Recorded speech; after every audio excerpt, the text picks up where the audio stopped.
We'll stay with that issue because it is a major embarrassment for the Prime Minister.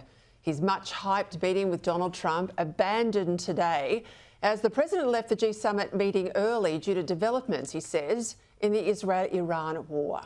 And as if that couldn't get worse, the fact that he only heard about the cancellation via the President's social media feed was telling. Obviously, having a face-to-face meeting with the Australian Prime Minister was not a high enough priority for this President. And that's likely because ever since Trump was re-elected last November, Albanese has not made repairing that relationship a high enough priority at his end, as he should have done, given it was our Prime Minister and his US Ambassador Kevin Rudd who tried to big note themselves with the left by scoring points when Trump was on the outer. We have an alliance with the US, we've got to deal with him, but that doesn't mean that you're uncritical about it. He scares the shit out of me. For all the American predisposition for episodic craziness, look at Trump. How did that happen? The United States in the last 4 years has been run by a village idiot. If nothing else, Donald Trump's a bloke with a long memory. And yet in the 7 months since he was elected, our Prime Minister has done almost nothing to walk those comments back. Indeed, he could find the time to visit the Pope in Rome, but not our most important ally, at a time when the global insecurity has hardly been worse. In the end, that sort of gratuitous stuff always comes back to bite you. And today it did, as Albanese looks like the bloke that's been left at the altar, who not only couldn't get an invitation to the White House, he couldn't even get and keep a sidebar chat in Canada around the margins of an event that Trump couldn't avoid being at anyway. As is their usual play, the Albanese press office tried to spin this away with a statement that it's all very understandable that the President was called away. And so too, those same lines were repeated by the Treasurer here at home. This was always a chance of happening, given what's happening around the world and particularly in the Middle East. Prime Minister Albanese's had 3 conversations with President Trump in recent months.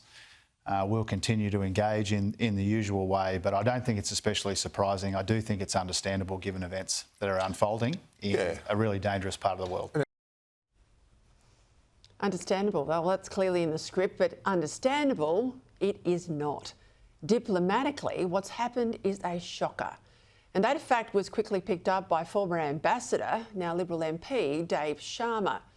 Now, rightly, he says this is of the government's head, and the whole relationship, not just this cancelled meeting, is now in a state of flux. Some in the media today tried to blame it all on the fact that the actual G7 meeting, the one involving Trump, was an hour and a half away from where the Australians and others were at the meeting. Yes, Australia technically invited to the G7, but not being part of the actual group of 7 nations, well, they were meeting elsewhere today. They weren't joining the top table until tomorrow. Now, that line is rubbish. These split meetings are not unusual. Actually, they're par for the course. It was how we did it too here in Australia when we hosted the G20 in Brisbane a few years back. And it's not as if the Albanese office didn't know that this was the setup, given he would have sent his AFP security team and his PMO advances over to Canada in the last couple of weeks to scout all of this out. So please spare me the spin as Labor tries to spin its way out of this unedifying snub. It is a snub. It is absolutely a snub. This is not a scheduling issue. Now, yes, we know the pretext behind Trump's early departure was, quote, events in the Middle East. But you just don't junk a first-time meeting with an important ally. You shift it. You don't junk it. Unless, of course, you want to send a very stern message, which clearly the US President wanted to do.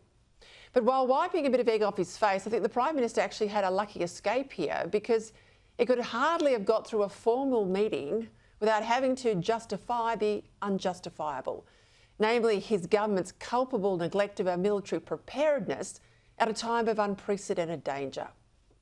With Albanese set to attend the UN meeting in September, it'll be in New York, we'll see if he uses the breathing space between now and then to tell a better story on defence and how Australia can be an asset rather than a drag on our mutual security partnership. Now, if he does that, he might actually get his Trump meeting. But if he doesn't, then we really are out in the cold.